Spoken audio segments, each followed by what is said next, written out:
Question 8th में सबसे पहले तो आपको ये पता होना चाहिए, बस भाई अब लड़कों बात नहीं, स्टॉपिंग पोटेंशियल क्या होता है, मैक्सिमम काइनेटिक एनर्जी किसी इलेक्ट्रॉन की कितनी हो सकती है जो एंड तक पहुंचे, उसको कहते हैं stopping potential. Stopping potential is kinetic energy maximum, और इस क्वेश्चन में वो इलेक्ट्रॉन वोल्ट में दे रखा है। उस इलेक्ट्रॉन वोल्ट को सबसे पहले मैंने जूल्स में कन्वर्ट किया, ऐसे ही नहीं कि मेरा मन कर रहा था, मुझे पता है आगे प्लैंक्स अगर यूज होना है तो वो मीटर पर वो एसआई यूनिट्स में होना है, तो एसआई यूनिट्स में तो इलेक्ट्रॉन वोल्ट को पहले मेरे को किस में कन्वर्ट करना जरूरी है, जूल्स में। सो मैंने सबसे पहला काम तो किया, इसको जूल्स में कन्वर्ट कर दिया, यानी kinetic energy is this, right. अब इसके बाद इस क्वेश्चन में बता रखा है कितना लैम्डा इंसिडेंट कराया, वो भी आ गया सबके पास, नैनोमीटर है शायद, इसलिए मैंने 10 की पावर -9 पकड़ लिया, डन। उसके बाद everybody agreed to this equation, Einstein की इक्वेशन यही थी जो आइंस्टाइन ने आके एक्सप्लेन किया कि incident energy is equals to work function plus extra energy जो थी वो किस में निकल गई, काइनेटिक एनर्जी। तो मैंने H की वैल्यू पुट करी, C की पुट करी, इंसिडेंट की पुट करी, ये रहा वर्क फंक्शन और ये रही स्टॉपिंग पोटेंशियल माने काइनेटिक एनर्जी। इतना क्लियर। अब इसके बाद समस्या आती है कैलकुलेशन की। बस ये क्वेश्चन तो सिर्फ इसीलिए लिया था कि स्टॉपिंग पोटेंशियल की आदत डालनी है आपको। तो अब इस सारे को मैंने सॉल्व किया। जो मैं कहूंगी आज की क्लास में कैलकुलेशन जिस क्वेश्चन की मैं जिम्मे डालूं वही करिए, हमें कैलकुलेटर्स नहीं बनाने क्लास में बैठ के। I know you can do it at home. इस हिस्से को आप पकड़ लोगे जब आपके पास प्लेंटी ऑफ टाइम होगा। अब ये is equals to work function and this. Work function आ जाएगा बच्चों इससे, लेकिन वर्क फंक्शन किस में आएगा, जूल्स में। ये ध्यान रखना है। और अगर किसी क्वेश्चन में थोड़ा डिफिकल्ट लेवल करके वर्क फंक्शन इलेक्ट्रॉन वोल्ट में दे रखा होगा तो आपकी समस्या जूल्स में निकालने में फिर कन्वर्ट करते फिरोगे। कभी भी ऐसा स्कूल में मिल सकता है। आंसर आ गया जूल्स। तो मैंने 8th क्वेश्चन क्यों लिया था, 8th क्वेश्चन लेने की मेरी वजह थी सिर्फ एक, और वो वजह क्या थी, स्टॉपिंग पोटेंशियल आप कैसे यूज करते हो, राइट। स्टॉपिंग पोटेंशियल क्या होता है, कोई ऐसा जिसको अभी तक क्लियर ही नहीं है स्टॉपिंग पोटेंशियल क्या होता है। अब आ जाते हैं क्वेश्चन नंबर 10th पे। क्वेश्चन नंबर 10 स्कूल पेपर्स का फेवरेट क्वेश्चन है अगर आप स्कूल पेपर्स की बात करें। क्वेश्चन 10th कहता है, और ये 5 नंबर में आता है, 3 पार्ट्स हैं। क्वेश्चन 10th कहता है एक फोटोन, इसको बस इंग्लिश टू हिंदी कर रही हूं। एक फोटोन ऐसा है जो आपने वेवलेंथ इतनी ली, स्ट्राइक कराया मेटल सरफेस पे। मेटल के सरफेस पे जब स्ट्राइक कराया, the work function of the metal, उस मेटल का वर्क फंक्शन किस में दे रखा है, जूल्स में कि इलेक्ट्रॉन वोल्ट में, इलेक्ट्रॉन वोल्ट में। इलेक्ट्रॉन वोल्ट में पढ़ते ही दिमाग में आ जाना चाहिए कि शायद इसको जूल्स में लाना पड़ेगा। देखते हैं शायद। अब कहा है energy of photon electron volt में निकालो। आप अगर देखो तो एनर्जी ऑफ फोटोन क्या कि ईवी ब्रैकेट में दे रखा है, आपको energy of photon electron volt में निकालनी पड़ेगी। जब मेरे को लेमडा दे रखा है इंसिडेंट का, मेरे को वर्क फंक्शन किस में दे रखा है, पढ़ लो क्वेश्चन, इलेक्ट्रॉन वोल्ट में। लेकिन एनर्जी निकालने के लिए मेरी मजबूरी क्या, एच लेना पड़ेगा। एच मेरे को सीजीएस सिस्टम में नहीं पता।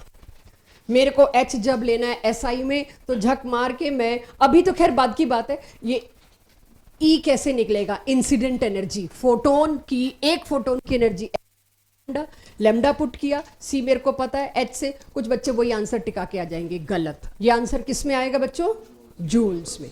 जूल से इलेक्ट्रॉन वोल्ट में कन्वर्ट करके ये आंसर रिपोर्ट करना है। हर चौथे स्कूल पेपर में ये क्वेश्चन छपा हुआ है।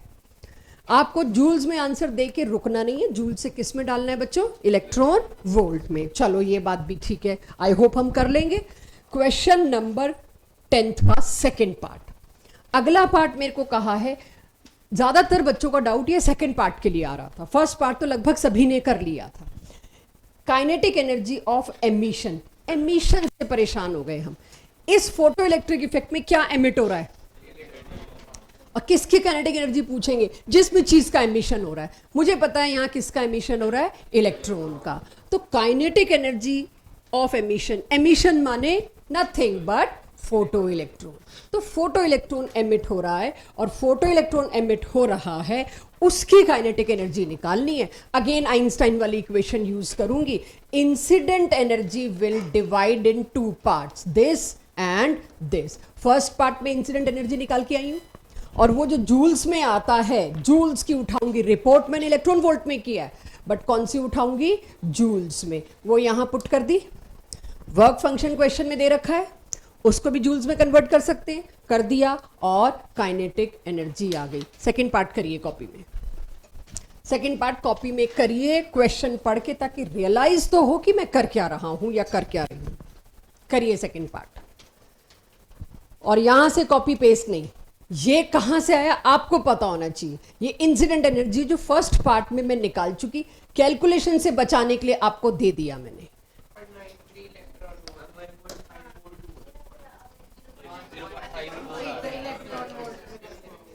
बेटा तुम्हें कोई बात नहीं, तुम सीधे उसमें कर सकते हो, इट्स ओके। बच्चों मैंने किया है कैलकुलेटर से, सो मेरी कैलकुलेशन थोड़ी प्रिसाइज होगी। आप जो भी आपका आंसर है 1.5 के आसपास, we'll accept that answer, right. मैंने जूल्स में किया है, अगर आपने इलेक्ट्रॉन वोल्ट में किया तो खत्म क्वेश्चन, 0 नंबर, क्योंकि आगे अब क्या आ रहा है। आप ये देखिए मैंने यहां पर क्या चीज पुट करी है, काइनेटिक एनर्जी। आप इलेक्ट्रॉन वोल्ट में कैसे पुट कर सकते हो, मास जब आपका एसआई यूनिट में आप पुट करेंगे हाफ mv²। ठीक है, ठीक है बेटा, हर बात में हाथ ना उठाओ, मैं समझ गई, आई नो चेंज किया होगा, परफेक्टली फाइन। क्या मैं अब अनइंटरप्टेड पढ़ स्मॉल थिंग्स कर सकते हैं बच्चों? चलिए, सो ये क्या हुआ, मास ऑफ इलेक्ट्रॉन। इसके बाद क्या है, वेलोसिटी का स्क्वायर। अगर मेरे पास वेलोसिटी का स्क्वायर है और मुझे अब क्या निकालनी है, वेलोसिटी। पहले तो ये सारा तामझाम मैं इधर लेके गई, अगेन आज का टारगेट ये कैलकुलेशन बिल्कुल नहीं है। इसको मैंने कैलकुलेटर से अभी आपके सामने सॉल्व करके ये ऑप्शन लाके दिया। क्या आया मेरे पास, 0.340 इंटू 10 की पावर 12। ठीक है, कर भी रखा है मैंने यहां पे। अब इसको 0.34 स्टैंडर्ड नोटेशन में ले आऊं थोड़ा सा, 3.4 एक डेसिमल खिसकाया, वो ऊपर -1 बन के आया, 10 की पावर क्या होगी बच्चों, 11।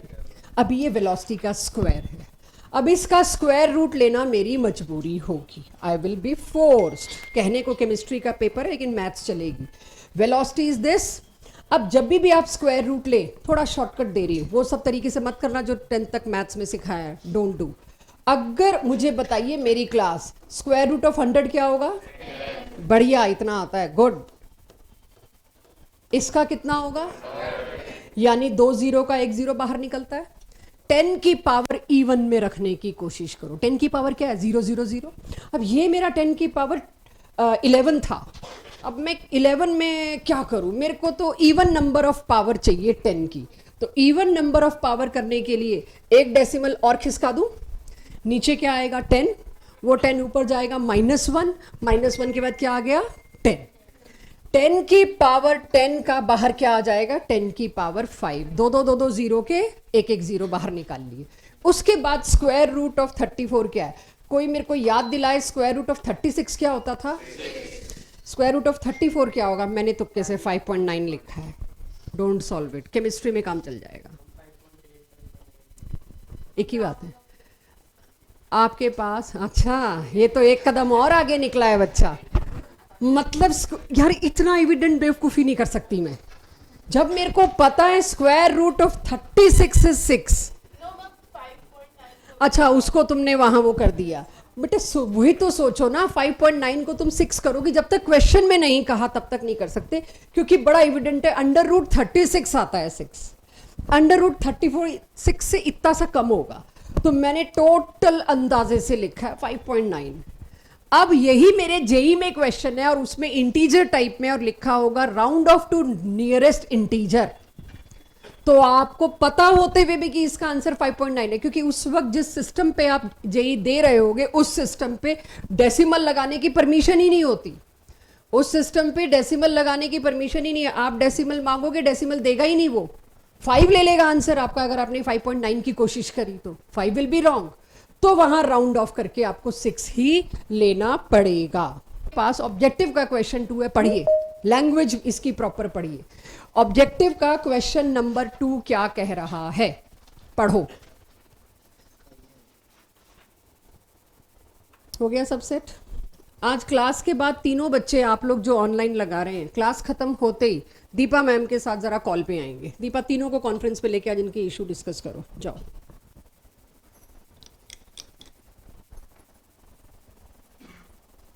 क्वेश्चन नंबर 2 डीपीपी का ऑब्जेक्टिव पढ़ लिया सबने? अब ये क्वेश्चन नंबर 2 कितने लोगों का नहीं हुआ था, I need to know honestly. इतने लोगों का नहीं हुआ। एक होता है करा ही नहीं, करने के बाद भी नहीं हुआ, ठीक है, इट्स ओके, इसीलिए सिलेक्ट कर रखा है क्योंकि मुझे पता है ये करना मुश्किल है। और कितनों का सोल्यूशन देख के हुआ, सोल्यूशन देख के हुआ। Very good, very much honesty. अगर कोई क्वेश्चन सोल्यूशन देख के हुआ है, जस्ट डिस्कस विद अस, चलेगा? सोल्यूशन देख के हो गया। जितने भी क्वेश्चन सोल्यूशन देख के हुए हैं उसको हुआ नहीं मानना हमने, ठीक है? हमें पता लग गया कि कुछ था। सॉल्यूशन देखने के बाद आपको ये लगेगा यार छोटी सी कैलकुलेशन मिस्टेक थी, इट्स ओके, लेकिन मेथोडोलॉजी आपको सॉल्यूशन से पता चली तो I think I need to repeat that type of question, right? तो बहुत से क्वेश्चन ऐसे होंगे जो सॉल्यूशन देख के स्ट्राइक करेंगे, बट हमें पता होना चाहिए कि वो सॉल्यूशन देख के हुए। तो क्वेश्चन नंबर 2 की अप्रोच मैं सॉल्यूशन की बताऊंगी, जो दे रखी है कौन सी बताऊंगी पता नहीं। इसमें कहा गया एक मेटल ऐसा है जिसके ऊपर लाइट गिराई गई इतने हर्ट्ज की, उससे फोटो इलेक्ट्रॉन एमिट हुआ ट्वाइस काइनेटिक एनर्जी का एज कंपेयर टू अगर मैं लाइट गिराती 2 इंटू 10 की पावर 16 हर्ट्ज। यानी अगर मैंने लाइट गिराई किस फ्रीक्वेंसी की, 2 into, everyone look here, 2 into 10 की पावर 16 हर्ट्ज की, उस वक्त जो काइनेटिक एनर्जी थी वो थी काइनेटिक एनर्जी 1। लेकिन जब तुमने थोड़ी सी फ्रीक्वेंसी बढ़ाई, 3.2 इंटू 10 की पावर 16 दी, तो काइनेटिक एनर्जी थी twice of this. Can I say that? तो आप इसको यहां पर ट्वाइस ऑफ दिस लिखने के बजाय ये भी लिख सकते थे काइनेटिक एनर्जी 2, ठीक है? एकदम से नहीं सुधाती कि भाई हम कहां ट्वाइस लिख दें, तो आप इसको ये भी लिख सकते हो। पहले तो ऐसे ट्रिकी, ये है नीट और जेई के वो क्वेश्चन जो भरे पड़े हैं, पास्ट ईयर्स में भरे पड़े हैं, आप देखोगे। क्योंकि जब 1 घंटे में आपको 25 क्वेश्चन, या नीट में 1 घंटे में आपको 45 क्वेश्चन करने होते हैं, उसमें एक बात इंश्योर की जाती है कि 6 से ज्यादा न्यूमेरिकल ना हो या 7 से ज्यादा ना हो। तो उस वक्त नॉन न्यूमेरिकल टाइप क्वेश्चन ऐसा दिया जाता है जिसको नॉन न्यूमेरिकल कैटेगरी में रखा जाता है कि 2 के टेबल से ऊपर कैलकुलेशन नहीं आनी या थोड़ी सी आनी, तो उसमें आप समझिए। तो केस 2 में काइनेटिक एनर्जी क्या हुई? दुगनी एज कंपेयर टू केस 1। कह सकती हूं यही था। केस 2 मैंने वो लिया था जो पहले दे रखा है इसके अंदर, और बाद में जो दे रखा है उसको मैंने केस 1 लिया है। इतना क्लियर सबको? अब इसके बाद मुझे पता है केस 2 में फ्रीक्वेंसी ज्यादा है, इसकी एनर्जी दुगनी है इसके मुकाबले, तो ये लिख सकती हूं केस 2 की energy is equals to case 1 की एनर्जी की दुगनी इंटू 2, ट्वाइस काइनेटिक एनर्जी है। अब तो क्या ही बचा? क्या उस आइंस्टाइन इक्वेशन से आपको पता है काइनेटिक एनर्जी क्या थी? लास्ट क्लास में रटा के भेजा था, h new I minus new not. और इसमें भी ये था केस 1, तो केस 1 का फ्रीक्वेंसी, केस 2 की इंसिडेंट फ्रीक्वेंसी। केस 1 कौन सा है मेरा? केस 1 है जहां पर फ्रीक्वेंसी कम काइनेटिक एनर्जी वाली थी, दैट इज 2 इंटू 10 की पावर 16 हर्ट्ज। पुट किया मैंने, एंड में आके, एंड में करूंगी बिल्कुल, ये नॉन न्यूमेरिकल टाइप है। अब देखो छोटी सी मैथ्स लगाइए, एच और एच दोनों साइड से कट गए।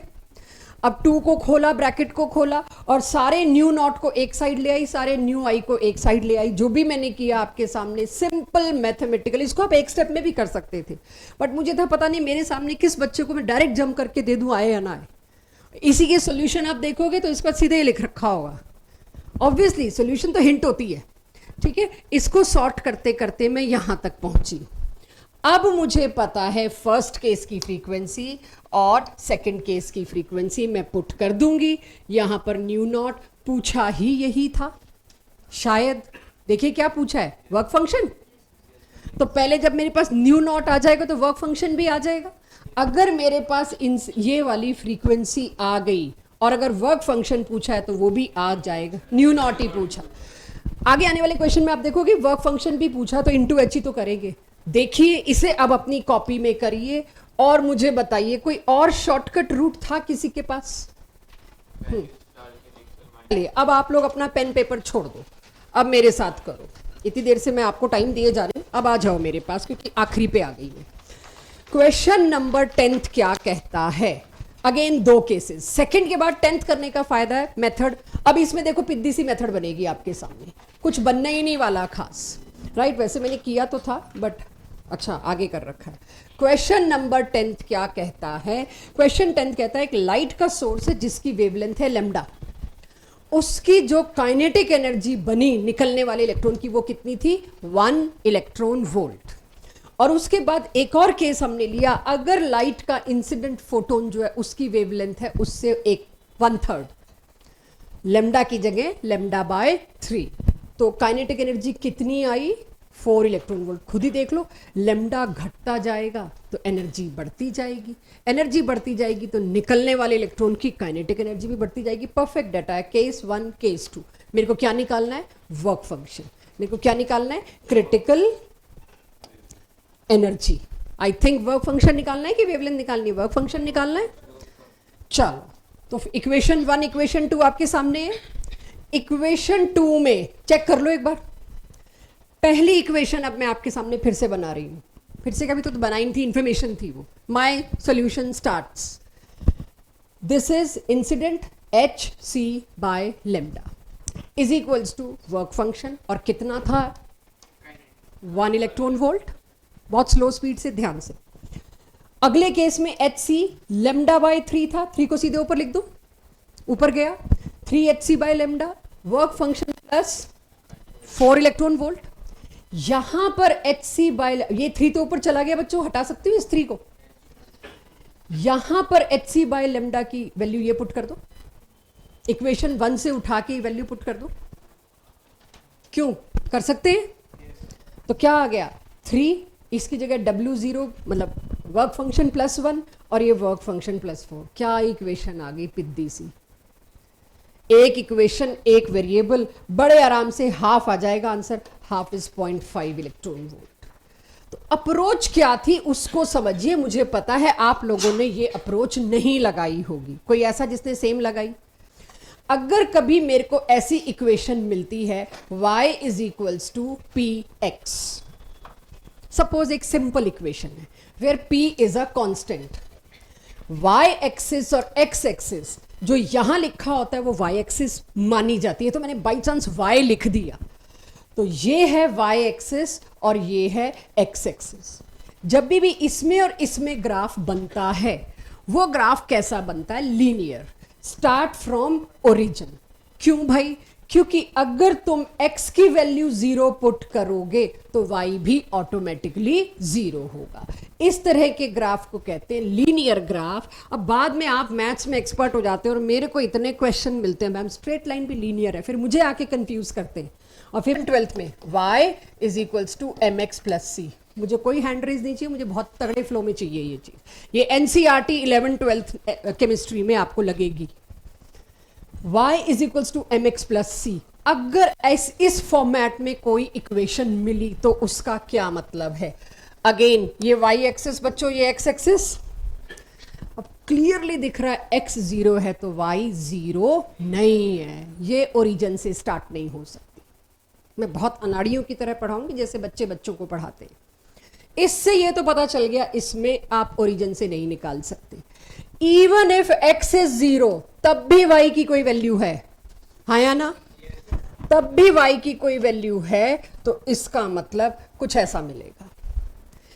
x जब 0 है तब भी y की कोई वैल्यू है, और y की वैल्यू वो c होगी। सब लोग हैं इधर? कोई नीचे तो नहीं चाह रहा कॉपी में? ये कोई नहीं, केमिस्ट्री के टेस्ट में कोई नहीं करवाएगा ये। तो अब यहां पर y और x, अगर मैं x 0 ले भी लेती बच्चों, ये टर्म 0 हो जानी थी, लेकिन y की एक वैल्यू होती, y की एक वैल्यू है। इसको बोलूं क्या? इस एक्सिस पे इंटरसेप्ट कर रहा है, तो इसको बोलते हैं इंटरसेप्ट। इसको क्या बोलते हैं? इंटरसेप्ट। अब ठीक है, तुमने c के बारे में बता दिया, x एक्सिस पे क्या है, y एक्सिस पे क्या है ये बता दिया। अब एक ही चीज बच गई, ये m क्या है? m is slope. तो ये जो m था ये था स्लोप। अच्छा, स्लोप क्या होता है? tan theta. Slope is tan theta. tan क्या होता है? Perpendicular by base. पक्का अभी भी वही चलता है, पंडित बद्री प्रसाद हर हर भोले। चलिए एनीवेज, तो perpendicular by base is tan theta. इस पे अब tan थीटा क्या लगाना है? एक ट्राइंगल बनता है परपेंडिकुलर बाय बेस। तो slope is nothing but tan theta, और वो एक टेंजेंट है ये तो एक तरह से, राइट। इसका अगर मैं निकालूंगी स्लोप, इससे आगे की मैथ्स वाले पढ़ाएंगे, लेकिन इसका स्लोप इज m। अगर इस ग्राफ में मैं पूछती हूं स्लोप क्या है, m। स्ट्रेट लाइन की इक्वेशन में x के साथ जो मल्टीप्लाई में बैठा हुआ है वो क्या होता है, स्लोप। क्वेश्चन नंबर 12 में बोला है आप काइनेटिक एनर्जी वर्सेस फ्रीक्वेंसी का ग्राफ और स्टॉपिंग पोटेंशियल वर्सेस फ्रीक्वेंसी का ग्राफ, दोनों के स्लोप का रेशो दो। ये है जेई का अच्छे लेवल का क्वेश्चन जो जनता छोड़ती है, और हमें वहीं से शुरू होना चाहिए जो बाकी बच्चे छोड़ते हैं, राइट। सही तैयारी तो यही होती है, जो सबसे हो जाएगा वो तो फिर बेसिक है। सो दोनों के बीच का मेरे को ग्राफ में रेशो देना है भाई। पहले तो स्लोप निकाले, ओए होए एकदम औखा काम। इसका स्लोप निकाले, फिर इसका स्लोप निकाले, फिर उसका रेशो निकाले, हम तो उतने में थक लेते हैं। यही मेंटल स्टेमिना बनना है। क्या सब लोगों को दिख गया मेरा क्वेश्चन क्या है? पढ़ लो एक बार क्वेश्चन की भाषा।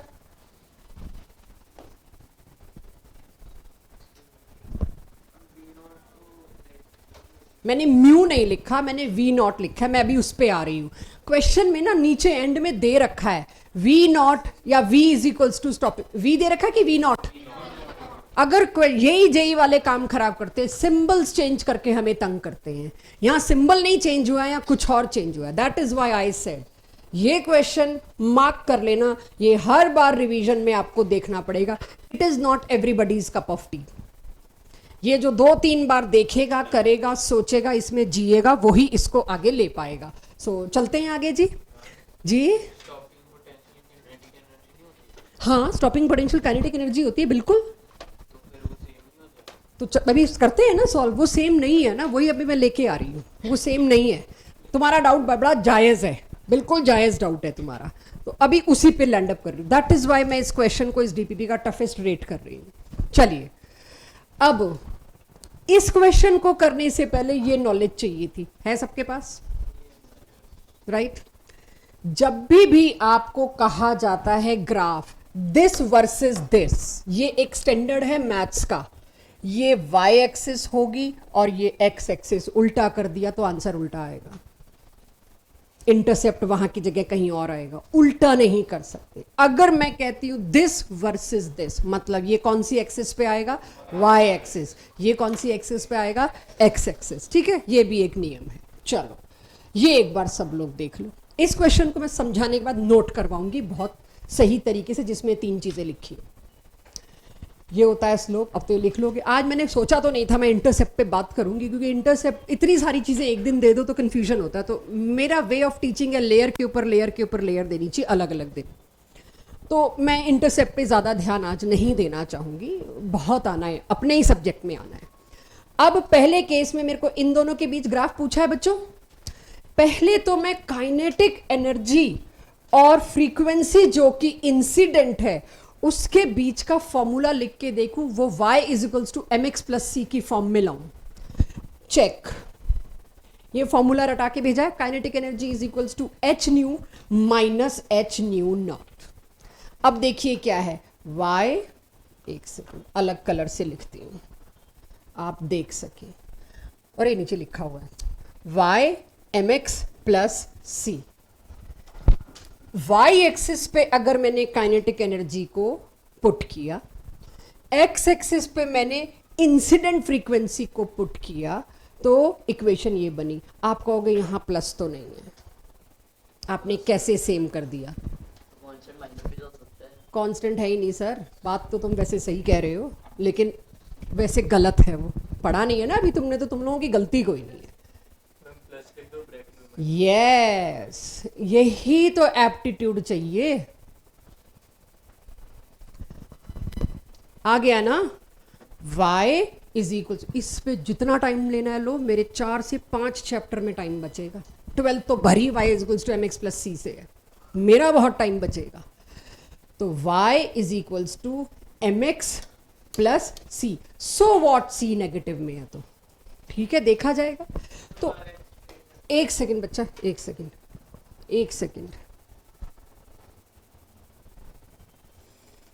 पहले चेक करो ये फॉर्मूला ठीक है। हाँ, कोई कुछ कह रहा था, क्या चीज दोबारा? आप ये सोचो,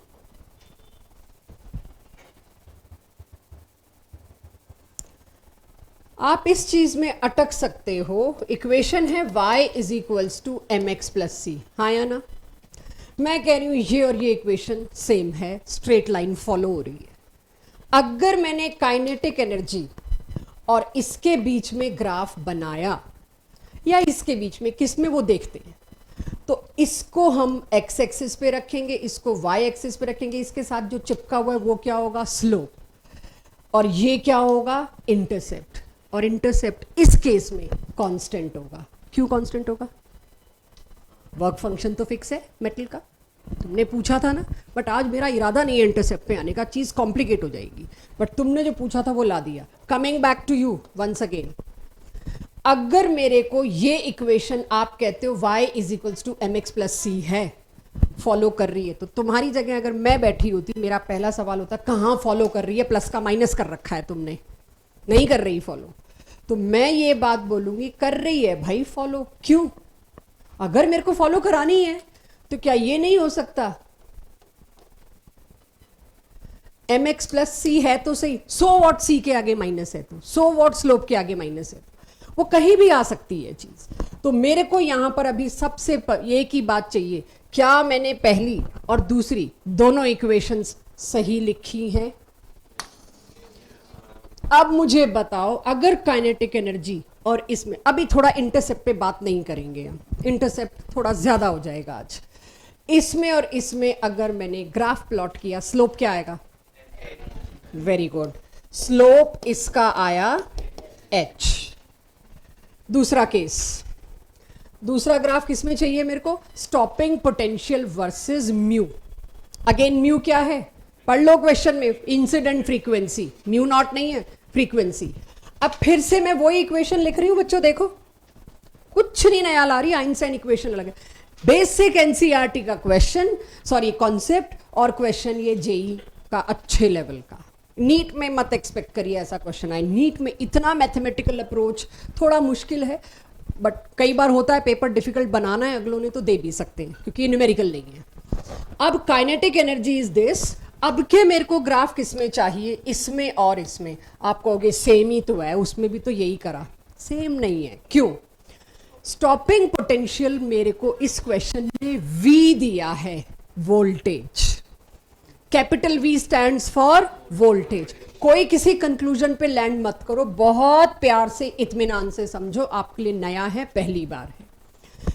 अब मेरे को काइनेटिक एनर्जी को मैं EV लिख सकती हूं इलेक्ट्रॉन वोल्ट में, जब वोल्ट आ गया। आपको पता है काइनेटिक एनर्जी और स्टॉपिंग पोटेंशियल एक ही बात है, हाँ या ना? तो काइनेटिक एनर्जी की जगह मैं EV लिख रही हूं, काइनेटिक एनर्जी को वोल्ट की टर्म्स में लिख रही हूं, जूल्स की टर्म्स में नहीं। तो इलेक्ट्रॉन इनटू वोल्ट, आप सब जानते हैं इस E का क्या मतलब है, आप सब जानते हैं इस V का 1 वोल्ट मतलब है। E को इधर ले गई मैं। अब मैंने इन दोनों के बीच ग्राफ प्लॉट किया, तो अब मेरे को बताओ स्लोप। ओहो दिख गया। आपने पूछा था, आप कोशिश करो, गलती कोई बात नहीं, खूब करो आज। अगर मैं ये एक इक्वेशन लाई, फिर से ये वाली y is equals to M X plus C की फॉर्म में आई। अब मेरे को बताओ y एक्सिस और x एक्सिस, y एक्सिस पे ये रखा, x एक्सिस पे ये रखा, स्लोप क्या आएगा? हाँ, तुम्हारे लिए रुक रही हूं, अटेंशन दे रही हूं, मेरे को थोड़ी अटेंशन चाहिए ना। ये क्यों बोल रहे हैं? क्या upon E? h upon E. Is he right? Perfect. आ गया स्लोप। रेशो तो बच्चे निकाल लेंगे, कुछ काम तो घर के लिए दूं, क्योंकि ये क्वेश्चन में तो घुसना पड़ेगा। अब ये यहां से कॉपी नहीं करने दे रही, तुमको नहीं करने दे रही, मैंने कहा था नोट करने दूंगी, नहीं करने दे रही। घर जाके फिर झक मारो और इसमें मेरी गलती निकालो। अभी तक एक डिटेल मिसिंग था मेरे पास। स्टॉपिंग पोटेंशियल जबरदस्ती काइनेटिक एनर्जी के बराबर बताया, आपने अच्छे बच्चों की तरह मान भी लिया। थोड़ा सा वो लास्ट क्लास में मैंने अपने हाथों से जो बताया आई नो, अगर मैं आपकी जगह होती मजा तो नहीं आया जब तक आप उसको विजुअलाइज ना कराओ। मैं बार बार कह रही हूं, आज 4 तारीख है तो आपको मानना पड़ रहा है आज 4 तारीख है, बस नहीं तो ये बदलेंगे ही नहीं बात को, वही बात है। तो स्टॉपिंग पोटेंशियल को काइनेटिक एनर्जी मैक्सिमम क्यों दिया गया, आज उसको टक्कर से बात करते हैं। और अगर कोई इशू हो तो I will take your questions now. अभी तक तो मैं न्यूमेरिकल्स का फ्लो ब्रेक नहीं करना चाह रही। स्टॉपिंग पोटेंशियल को तुम काइनेटिक एनर्जी कह दो, मैक्स का क्या मतलब है, मैक्सिमम का क्या मतलब है, इसको बिल्कुल डीप रूट तक पढ़ते हैं। बुक्स में ये नहीं मिलता और गूगल करके वीडियोस ढूंढने की जरूरत नहीं है। क्लास में एक कॉन्सेप्ट है, नोबडी विल आस्क यू इसको क्यों कहते हैं, लेकिन इस पे जेई एडवांस में अच्छे क्वेश्चन के पूरे चांसेस हैं, नीट में अच्छा थ्योरेटिकल क्वेश्चन के पूरे चांस हैं, स्कूल तो बात भी नहीं करेगा।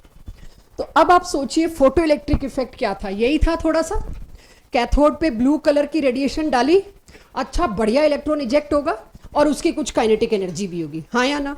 अब सोचो यहां से इलेक्ट्रॉन इजेक्ट होने लगे, ये जो इलेक्ट्रॉन यहां से इजेक्ट हुए, कोई एक थोड़ी होगा, होते जाएंगे होते जाएंगे होते जाएंगे, करंट बढ़ता जाएगा। एक इलेक्ट्रॉन आया जो इजेक्ट होके सिर्फ यहीं पर गया और गिर गया, की एनर्जी हीट में ही वेस्ट हो जाएगी। सोचा था काइनेटिक एनर्जी में कन्वर्ट कर देंगे, किसी में ऑसिलेशन ज्यादा हो जाएगी, किसी में वाइब्रेशन ज्यादा हो जाएगी, किसी में इलेक्ट्रॉन अपनी स्पिन उल्टी कर लेगा तो उसमें खर्चा हो जाएगा। भगवान जाने कितनी हजारों चीजें जिसमें एनर्जी वेस्ट होगी। एनर्जी वेस्ट होगी, इलेक्ट्रॉन कोई इससे आगे नहीं जा पाया, कोई इलेक्ट्रॉन इससे आगे नहीं जा पाया, कहीं पर इलेक्ट्रॉन इससे आगे नहीं जा पाया। हजारों के अंदर एक इलेक्ट्रॉन ऐसा होगा जो एंड तक पहुंचा अपने दम पे। आप लोगों का एक सवाल मैं बहुत देर से वेट कर रही थी, किसी ने ध्यान नहीं दिया, मैंने ही डिस्ट्रैक्ट रखा, कि सामने जब एनोड लगा रखी है तो वो उसके प्रेशर में भाग रहा है, वो अपनी एनर्जी से थोड़ी भाग रहा है। मैंने सामने एनोड नहीं लगाई है, मैंने सामने कैथोड लगा दी एक और। मेरे को बोलने दो, अभी तो तुम्हारा एक्सक्लेमेशन जो आया अच्छा, मैं उसको एब्जॉर्ब कर रही थी। मैंने इस इलेक्ट्रॉन को अपने दम पे जहां तक जाते हैं जाने दिया, इनकी जो ताकत थी, एनर्जी थी, ये गए। हजारों में कोई एक ऐसा इलेक्ट्रॉन था जो सबसे ज्यादा काइनेटिक एनर्जी लेके निकला था, वो यहां पहुंचा, पहुंचते ही उसको क्या मिला, सेम चार्ज वापस। सो इलेक्ट्रॉन यहां गया, इस कैथोड से रिपेल होके वापस आया। मैंने इस कैथोड पे कितना पोटेंशियल लगा रखा था, exactly equal to this electron.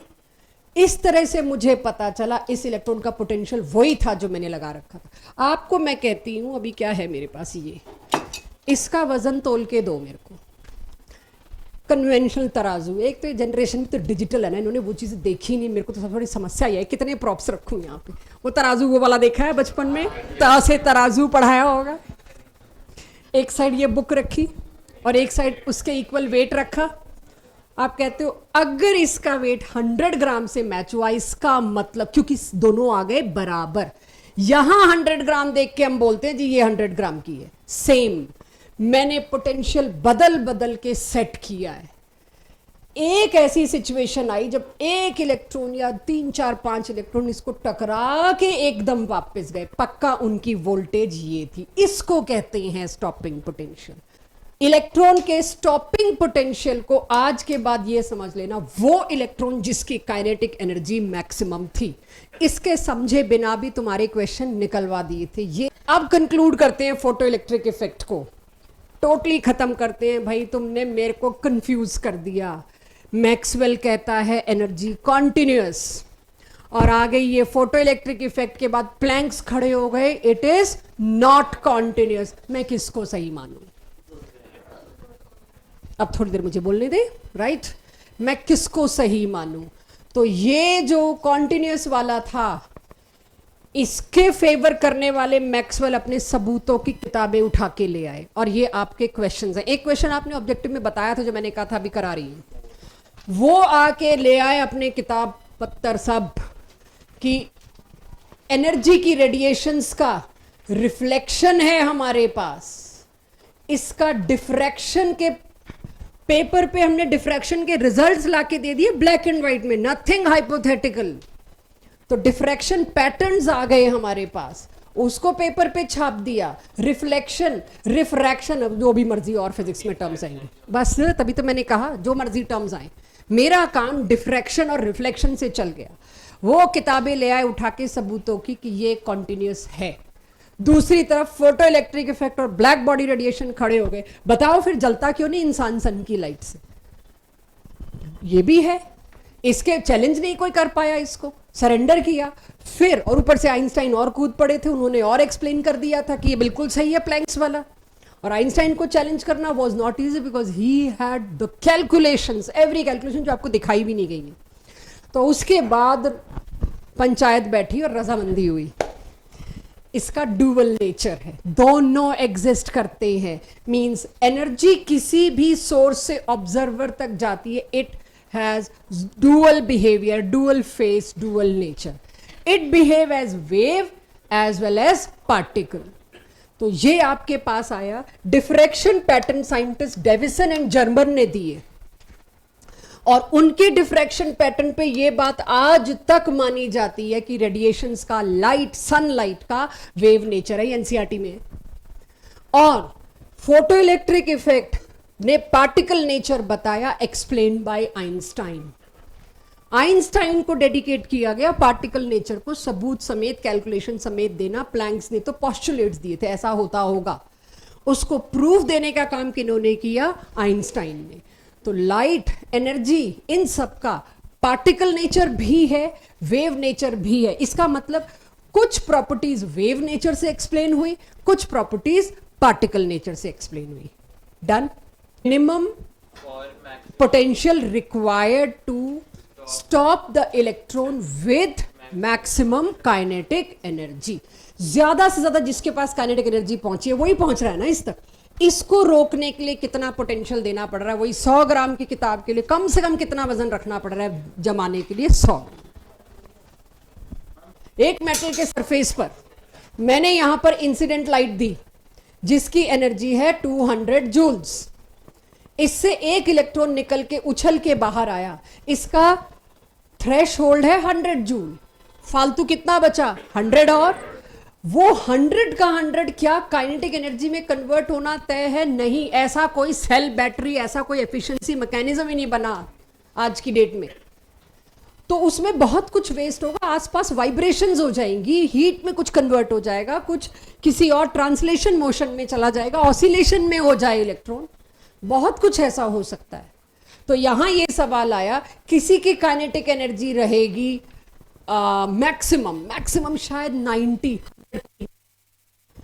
या किसी की 80, किसी की 70। मेरे को कौन सी काइनेटिक एनर्जी लेनी चाहिए? जिसकी मैक्सिमम है। तो जो काइनेटिक एनर्जी के नीचे अभी तक हम MAX नहीं लिख रहे थे, अब आइंस्टाइन की इक्वेशन में काइनेटिक एनर्जी मैक्सिमम ही लिखना है, वही तो बता रही हूं।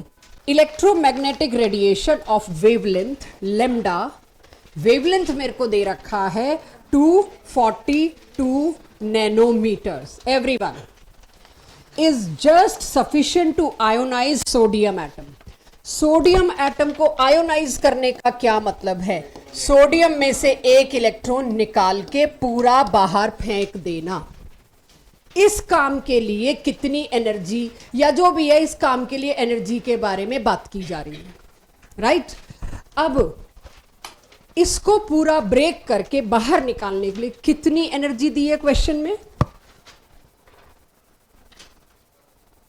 कैलकुलेट द आयोनाइजेशन, अच्छा कैलकुलेट करनी है, सॉरी। यूनिट क्या है? एनर्जी निकालने को कहा है, यूनिट क्या है? किलो जूल पर मोल। खेल सारा मोल का है यहां।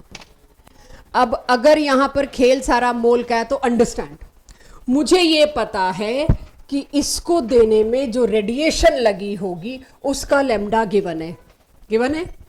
उसके एक पैकेट की energy E is equals to HC by lambda. इस पे तुम थक लिए कर करके कर लोगे। Now my point is, energy HC by lambda से तो आ जाएगी। C आपको पता है, H आपको पता है, लैम्डा मेरे को पता है, बट वो एनर्जी किसकी आएगी? एक पैकेट यानी एक इलेक्ट्रॉन। ये एनर्जी आई एक पैकेट की। एक पैकेट क्या करेगा बच्चों? एक इलेक्ट्रॉन निकालेगा। और वो एक इलेक्ट्रॉन किससे निकालेगा? एक सोडियम एटम से। मेरे को कितने सोडियम से निकालना है? 1 मोल, 6 इंटू 10 की पावर 23। तो आप पहले जब इसमें एनर्जी रिपोर्ट करेंगे वो किसकी होगी? एक इलेक्ट्रॉन की। उससे बेटर जब वो एक इलेक्ट्रॉन की निकाल लोगे, 1 सोडियम एटम की तो आपने निकाल ली, आपको किसकी निकालनी है? 1 मोल की। तो जो भी ये एनर्जी आप निकालोगे उसको किससे मल्टीप्लाई करोगे? 6.02 इंटू 10 की पावर 23 हो जाएगा ये क्वेश्चन। अब क्लियर है? बस वो मोल वाला ही खेल था। So I hope we are okay with now. Any other question left pending? बात नहीं। दिस, ये क्या आया answer? Suppose joule per atom, एक एटम को इतने जूल दिया तो उससे एक इलेक्ट्रॉन निकला। ये पर एटम, एक एटम की बात की जा रही है। अब तक हम कभी भी पर एटम नहीं यूज करते थे। क्यों नहीं यूज करते थे वो भी पकड़ो। अब तक मैं क्या कहती थी, ये एनर्जी किसकी है बच्चे? एक पैकेट की। तो ये मैंने और आपने बड़ा ऑब्वियस ले लिया कि ये एक पैकेट है। कभी नहीं मैंने बोला इसकी यूनिट जूल पर पैकेट होगी, क्योंकि मैंने शुरू में ही बोल दिया this energy means energy of 1 packet. लेकिन अगर यही एनर्जी आपने n पैकेट्स की निकालनी हो, और एवोगैड्रो नंबर को ऐसे लिखा जाता है, कैपिटल N और नीचे A। एवोगैड्रो नंबर की निकालोगे तो क्या बोलोगे सामने वाले को? इतनी बड़ी वैल्यू आएगी कि उसको किलो जूल में लिखना पड़ेगा। चलो वो तो कोई बात नहीं, क्या लिखोगे यहां? पर पैकेट। ये तो एक पैकेट की नहीं है, तो इतने सारे पैकेट की है। ये इतने सारे पैकेट कौन है? मोल। इसीलिए पर मोल कितनों का दिया जा रहा है वो भी यूनिट में बताया जाता है if needed. Some things are understood. तो इसकी अगर जूल पर एटम लिख दोगे, पर पैकेट लिख दोगे, नोबडी विल माइंड।